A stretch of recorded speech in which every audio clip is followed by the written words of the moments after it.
The Islanders. The ordinary man repents his sins. The elect repent of their heedlessness. Dulnun Misri. Most fables contain at least some truth, and they often enable people to absorb ideas which the ordinary patterns of their thinking would prevent them from digesting.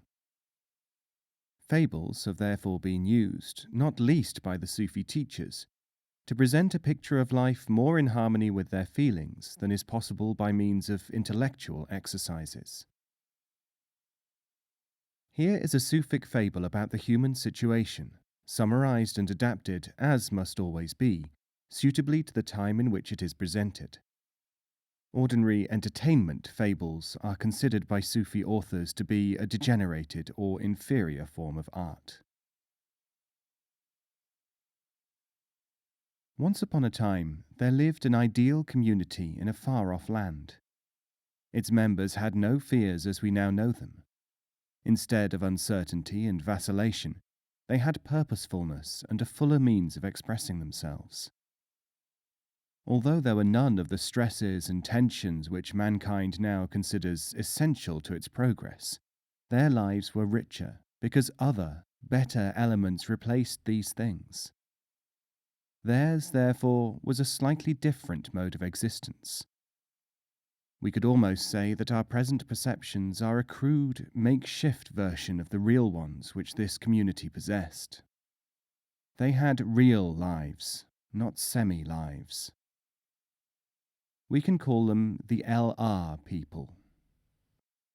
They had a leader who discovered that their country was to become uninhabitable for a period of, shall we say, 20,000 years. He planned their escape, realizing that their descendants would be able to return home successfully only after many trials. He found for them a place of refuge, an island whose features were only roughly similar to those of the original homeland. Because of the difference in climate and situation, the immigrants had to undergo a transformation. This made them more physically and mentally adapted to the new circumstances.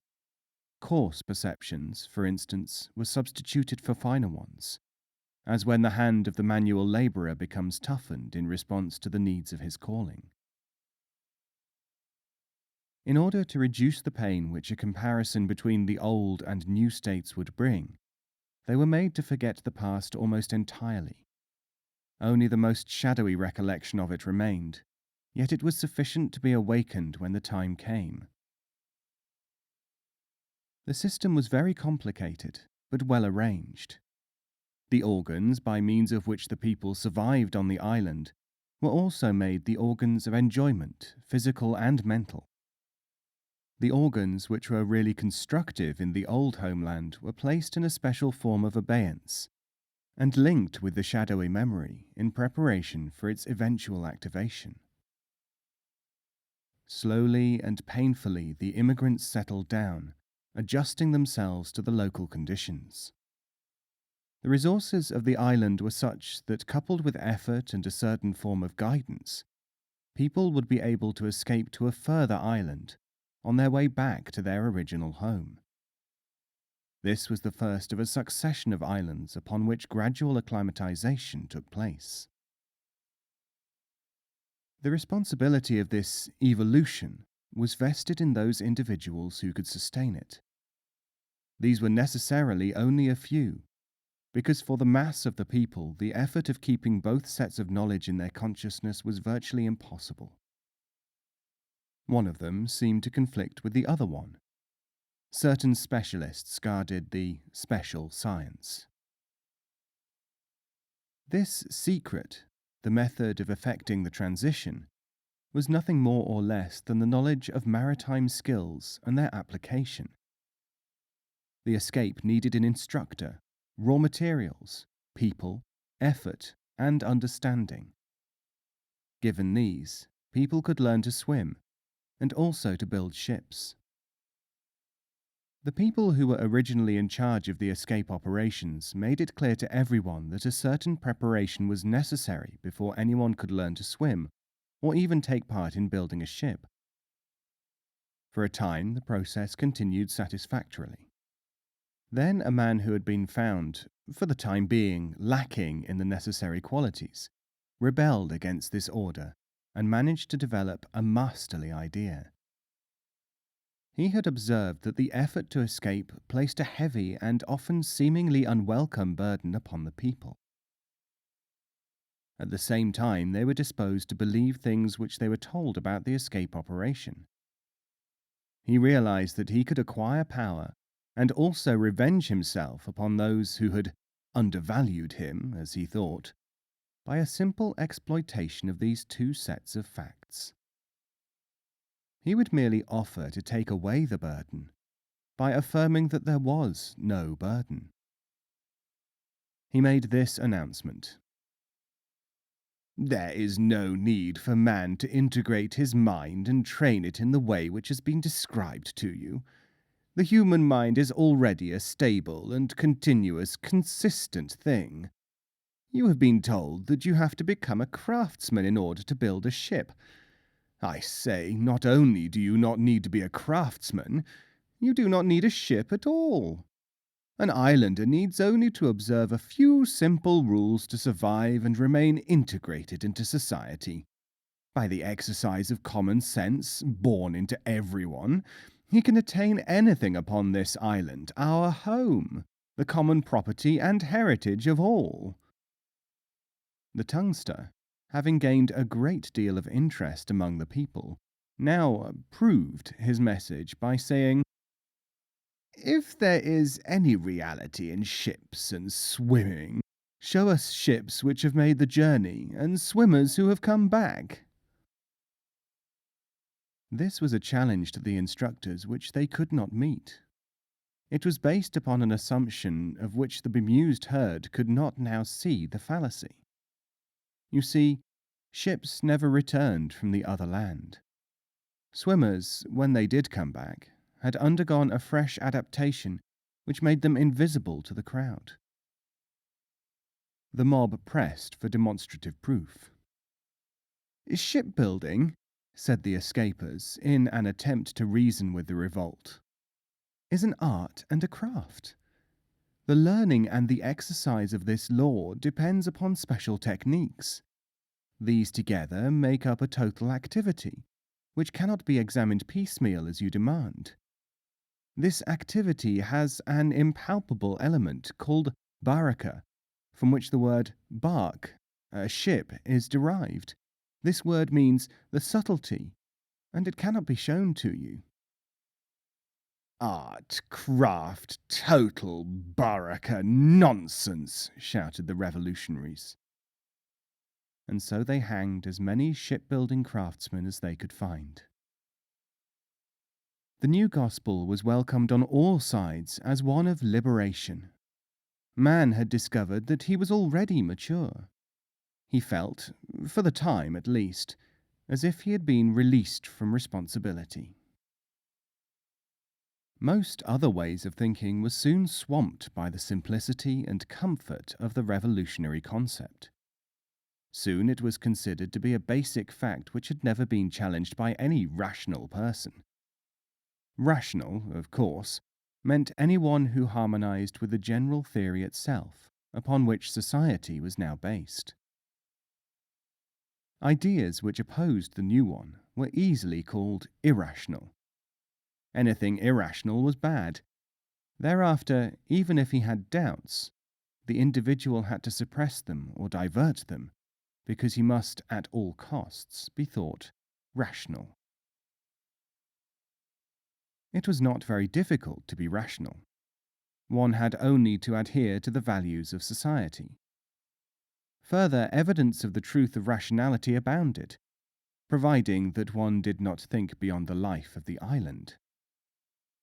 Society had now temporarily equilibrated itself within the island, and seemed to provide a plausible completeness, if viewed by means of itself.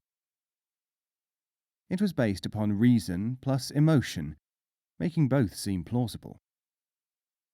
Cannibalism, for instance, was permitted on rational grounds. The human body was found to be edible.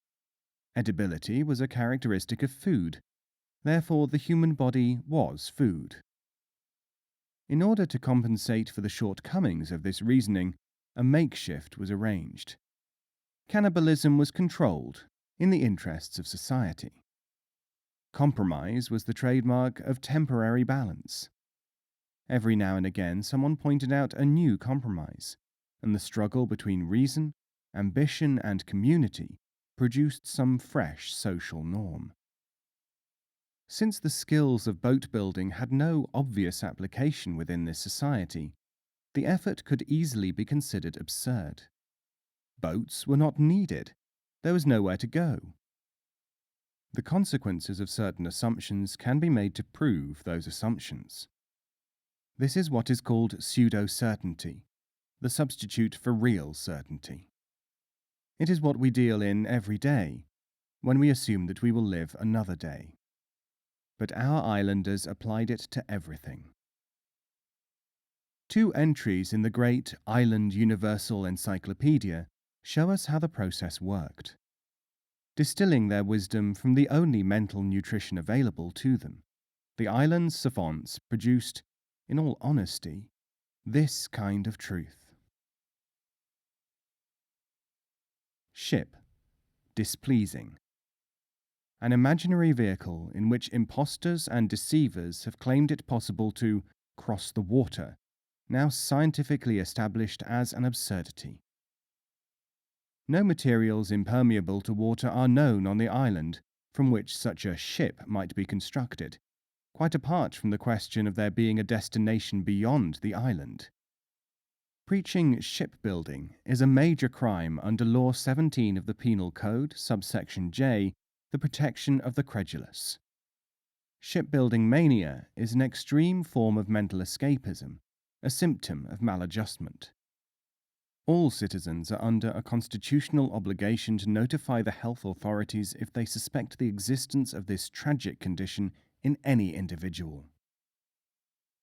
See Swimming, Mental Aberrations, Crime Major. Readings Smith, J. Why Ships Cannot Be Built, Island University Monograph, number 1151. Swimming. Unpleasant. Supposedly a method of propelling the body through water without drowning, generally for the purpose of reaching a place outside the island. The student of this unpleasant art had to submit himself to a grotesque ritual. In the first lesson, he had to prostrate himself on the ground and move his arms and legs in response to the commands of an instructor. The entire concept is based upon the desire of the self-styled instructors to dominate the credulous in barbaric times. More recently, the cult has taken the form of epidemic mania. See Ship, Heresies, Pseudo-Arts. Readings Brown W., The Great Swimming Madness, 7 volumes, Institute of Social Lucidity. The words displeasing and unpleasant were used on the island to indicate anything which conflicted with the new gospel, which was itself known as please. The idea behind this was that people would now please themselves, within the general need to please the state. The state was taken to mean all the people. It is hardly surprising that from quite early times the very thought of leaving the island filled most people with terror. Similarly, very real fear is to be seen in long-term prisoners who are about to be released. Outside the place of captivity is a vague, unknown, threatening world. The island was not a prison, but it was a cage with invisible bars, more effective than obvious ones ever could be. The insular society became more and more complex, and we can look at only a few of its outstanding features. Its literature was a rich one. In addition to cultural compositions, there were numerous books which explained the values and achievements of the nation. There was also a system of allegorical fiction which portrayed how terrible life might have been had society not arranged itself in the present reassuring pattern. From time to time, instructors tried to help the whole community to escape. Captains sacrificed themselves for the re-establishment of a climate in which the now concealed shipbuilders could continue their work. All these efforts were interpreted by historians and sociologists with reference to conditions on the island, without thought for any contact outside this closed society. Plausible explanations of almost anything were comparatively easy to produce. No principle of ethics was involved because scholars continued to study with genuine dedication what seemed to be true. "What more can we do?" they asked, implying by the word more that the alternative might be an effort of quantity. Or they asked each other, "What else can we do?" assuming that the answer might be an else, something different. Their real problem was that they assumed themselves able to formulate the questions and ignored the fact that the questions were every bit as important as the answers. Of course, the islanders had plenty of scope for thought and action within their own small domain. The variations of ideas and differences of opinion gave the impression of freedom of thought. Thought was encouraged, providing that it was not absurd. Freedom of speech was allowed. It was of little use without the development of understanding, which was not pursued. The work and the emphasis of the navigators had to take on different aspects in accordance with the changes in the community. This made their reality even more baffling to the students who tried to follow them from the island point of view. Amid all the confusion, even the capacity to remember the possibility of escape could at times become an obstacle. The stirring consciousness of escape potential was not very discriminating. More often than not, the eager would-be escapers settled for any kind of substitute. A vague concept of navigation cannot become useful without orientation. Even the most eager potential shipbuilders had been trained to believe that they already had that orientation. They were already mature. They hated anyone who pointed out that they might need a preparation. Bizarre versions of swimming or shipbuilding often crowded out possibilities of real progress. Very much to blame were the advocates of pseudo-swimming or allegorical ships, mere hucksters who offered lessons to those as yet too weak to swim, or passages on ships which they could not build. The needs of the society had originally made necessary certain forms of efficiency in thinking, which developed into what was known as science. This admirable approach, so essential in the fields where it had an application, finally outran its real meaning. The approach called scientific, soon after the Please Revolution, became stretched until it covered all manner of ideas. Eventually, things which could not be brought within its bounds became known as unscientific, another convenient synonym for bad. Words were unknowingly taken prisoner and then automatically enslaved.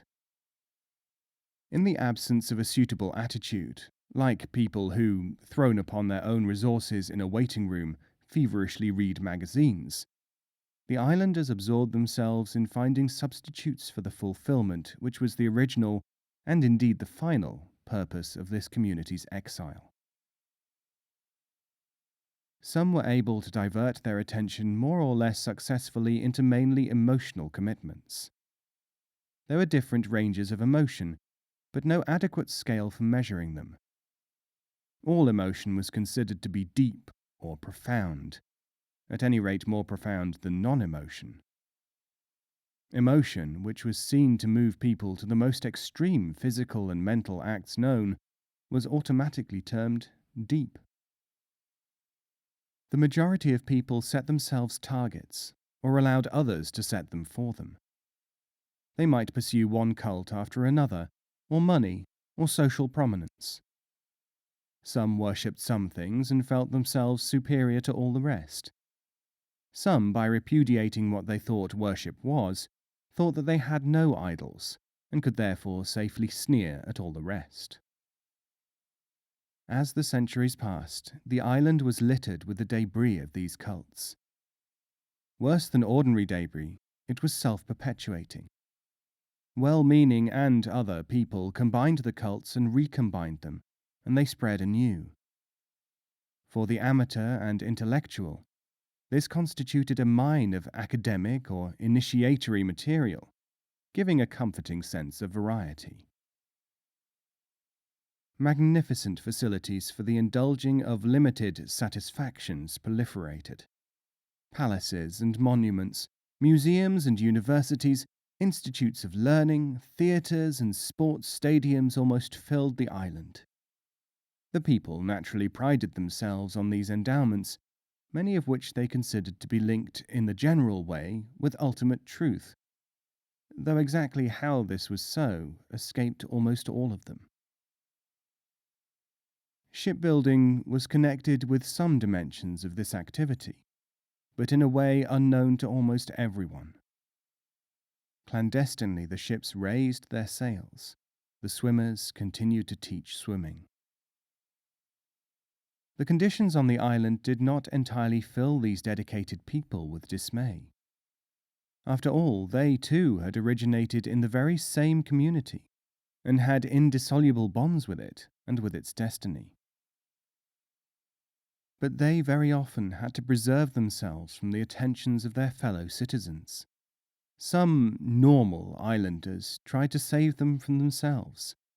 Others tried to kill them for an equally sublime reason.